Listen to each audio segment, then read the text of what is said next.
What's up YouTube, Dale here from Zephyr, and today I'm bringing you an update to Akiza's Rose Dragon deck. Now the reason I call it Akiza's Rose Dragon deck is it is not Red Rose with Runics. It is not just using a small Rose Dragon engine as a Dragon Link fodder. It is all focused around using dragons and plants that Akiza would have used in order to utilize a bunch of synchro monsters, including Black Rose Dragon and even an Ancient Fairy Dragon for that 5Ds theme.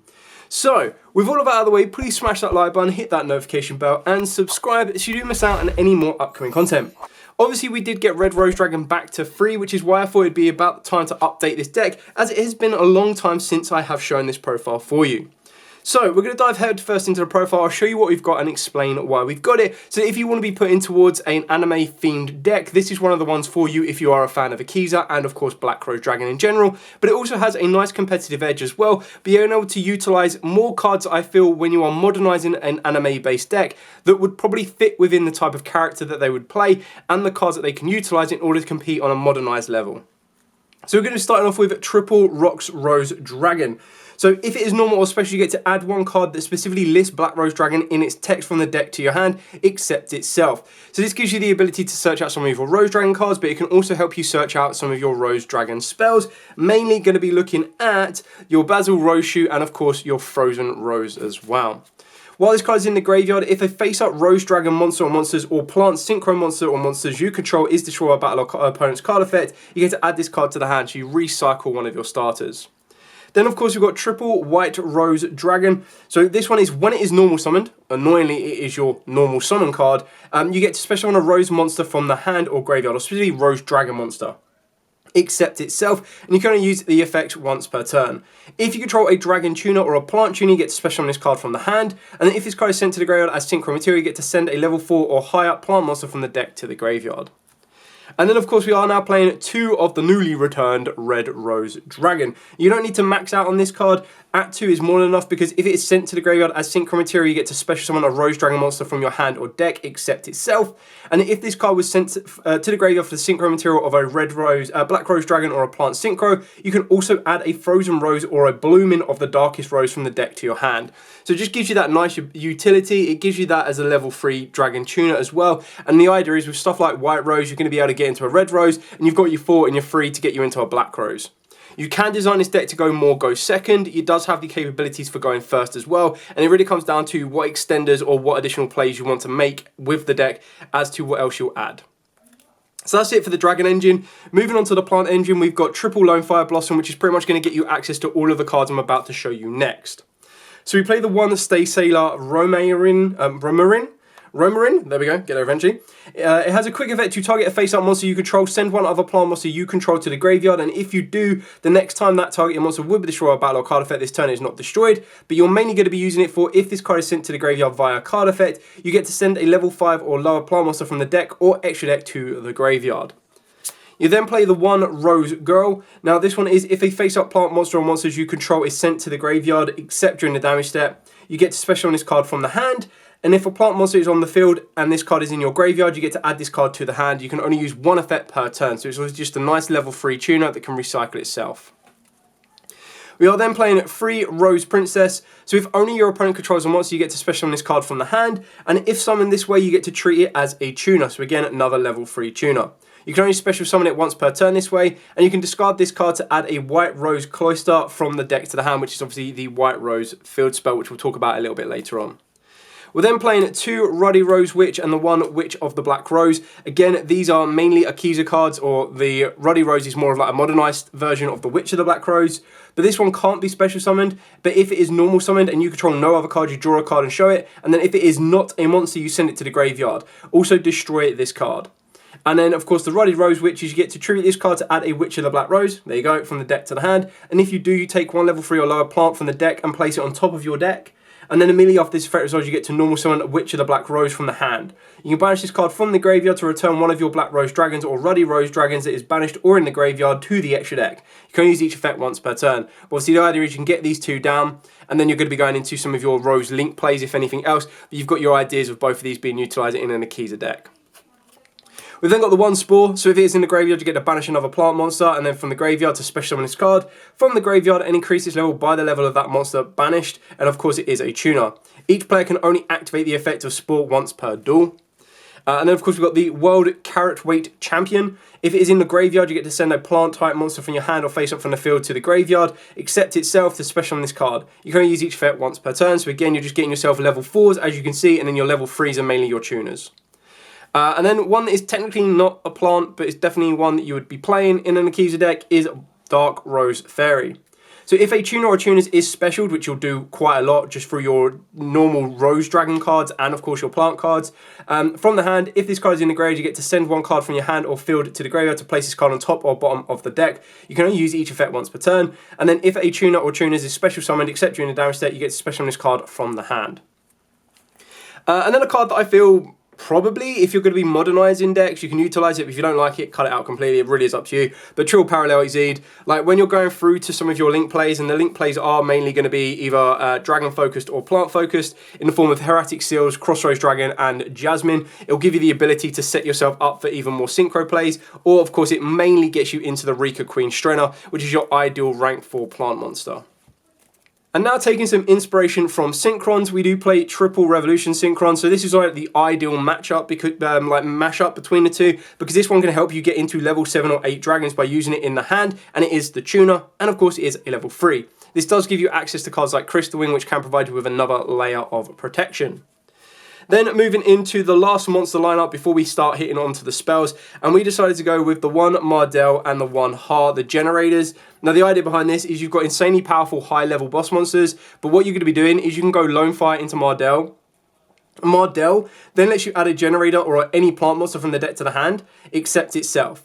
Mainly what you're going to want to be doing is you're going to want to add a generator boss stage. You'd activate the boss stage, and then during your opponent's draw phase, you'll get the tokens and the ability to get into Ha, which gives you that nice little Omni Negate that you may need. It's a little small engine that if you wanted to take it out, you can do completely. It really is up to you. Then for the rest of the field spells, the one Black Garden, pretty much written and made for Akiza. The one White Rose Cloister. So if you control no monster, you get to special summon a Rose Dragon monster or a plant monster from your hand. You can only use this effect once per turn. During your draw phase, before you draw, you get to declare one card type, monster, spell or trap. Reveal the top card of your deck, and if it is the declared card type, you get to apply this effect for the rest of this turn, even if this card leaves the field. Level 7 or higher Synchro monster you control gain 1000 attack. And then of course we've got two Basil Rose Shoot. So this one is special summon a Rose Dragon monster from the hand or grave in defense. And if this set card is destroyed, you get to target one of your Black Rose Dragons or a monster that lists this card in its text that is banished or in the graveyard and special summon it. You can only use each effect once per turn. Of course, we've got the Frozen Rose. Like, I love the artworks on both of these. I think Black Rose Dragon is probably one of the nicest looking cards of the entire game. So this one lets you send a face-up monster you control to the graveyard to apply this effect, depending on the type it had on the field. If it's a plant, during the end phase of this turn, draw 2 cards and discard 1. If it was not a plant, so a dragon, add a level 4 or lower plant from the deck to the hand. You can only activate 1 Frozen Rose per turn. And the last 2 cards is pretty much just generic of Call by the Grave and 1 Monster Reborn. Like I said, it's really up to you. If you want to make this more competitive, one of the better versions that I did with this was utilising Dark Rule and No More, because the idea is that you would go second, you'd activate Dark Rule and No More, and then you'd make a Black Rose, nuke the board, and then continue to build your board after that point. Moving on to the extra deck, we'll start with the Link monsters as we've pretty much already touched on them. So you've got the Aroma Seraphy Jasmine, the Crossroads Dragon, and of course the Hieratic Seal. So you've got your Dragon Link, you've got your Plant Link, and then pretty much you've got your mixture of the links to go into your Crossroads. The XYZs, we're playing the one Rika Queen Strenna and of course the one Sacred Trees Hyperion. Now of course there's another option if you wanted to, is you could utilise the RZ, but the idea behind this is that your Strenna, when it's tributed, which you'll do off the back of the Jasmine, will get you into the Hyperion, and this is going to give you the form of a negation depending on what you're trying to have access to and what you are facing up against. Moving on to the Synchros, so for the Synchros, of course, we are going to be playing 2 Black Rose Dragon. The idea behind the deck is to utilise these to their max potential, which is why you're going to be running 2 of them. You also want to be playing that one Ruddy Rose. Again, I just think the artworks on these are absolutely stunning, and the idea is you're going to be able to nuke your opponent's board, deal with their graveyard, and of course yours. That gives you everything you might need. Then the rest of the Synchros are pretty much supporting Synchros. So for the level 8s, you've got your Crystal Wing as your Omni Negate, or technically Monster Negate to deal with Nibiru, alongside a Cypher Lord Omega to recycle some of your banished cards, as well as ripping cards from your opponent's hand. And then of course we do play 7s in the form of the Circle of the Fairies. So for people that do not know what this one is during your main phase you get to normal summon an insect or plant monster in addition to your normal summon or set, and you can only gain this effect once per turn. When a monster is destroyed by battle involving your insect or plant monster and sent to the graveyard, you get to target one of those destroyed monsters, inflict damage to your opponent equal to half its attack, and then you gain life points equal to the damage inflicted to your opponent. So it's a nice little life point adaptation, and of course for both giving you more and taking away from your opponent. Of course, we've got the Ancient Fairy Dragon. So as you saw, we actually play 3 field spells in this deck, pretty much all searchable. But even if you were to just go, cool, Ancient Fairy, get me into the generator one, you're still in a very good position. Dawn Dragstar, and then of course the 2 Garden Maidens in the Garden Rose Maiden and the Garden Rose Flora. So the Garden Rose Maiden is, if it is special summoned, you get to add a black garden from the deck to the hand. You get to banish this card from the graveyard to then target a Rose Dragon monster or a Dragon Synchro monster in your graveyard to special summon it. So it's going to give you that little bit more consistency for the Rose Dragon deck in general. The difference between Maiden and Flora is actually a tuner, and this one gives you the ability to target a card in the field zone, destroy it, and then special summon to its controller's field a Rose token. In attack position, you cannot special summon monsters from the extra for the rest of the turn except Synchros, which again is pretty much always fine, and you can only use this effect once per turn. Once per chain during your opponent's main phase, you get to quick effect immediately after the effect resolves Synchro Summon using this card you control. Now the best thing about that is the Rose token that it makes is a level 2, Flora is a level 5. So it basically gives you the ability to make Black Rose during your opponent's turn, which can be very, very important because that will help you nuke the entire board. And that is pretty much it for the updated profile. Like I said, this is not optimized. This isn't like take this to your local environment, you will batter them and win every single time. This is if you are a fan of Rose Dragons and you're fed up of going on YouTube and all you are seeing is people going, hey look, it's a Rose Dragon deck, when really it's 6 Rose Dragon cards and a Runic Engine, or 6 Rose Dragon cards and Dragon Rulers, or 6 Rose Dragon cards and Dragon Link. This is an Akiza inspired build. The idea is that this is more anime themed, more anime focused than the others, and I think it kind of goes along the theme of Red Dragon Archfiend and of course Synchrons.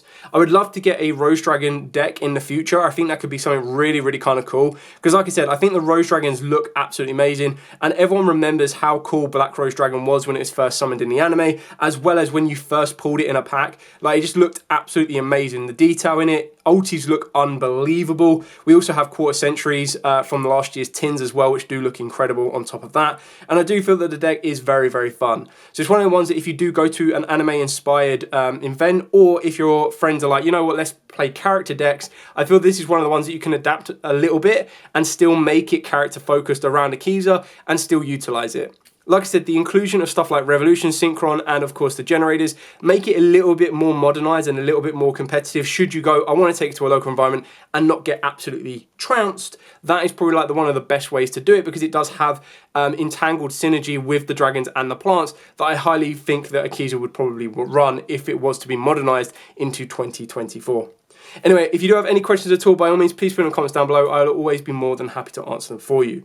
For now, however, please, as always, smash that like button, stay safe, and of course, happy dueling.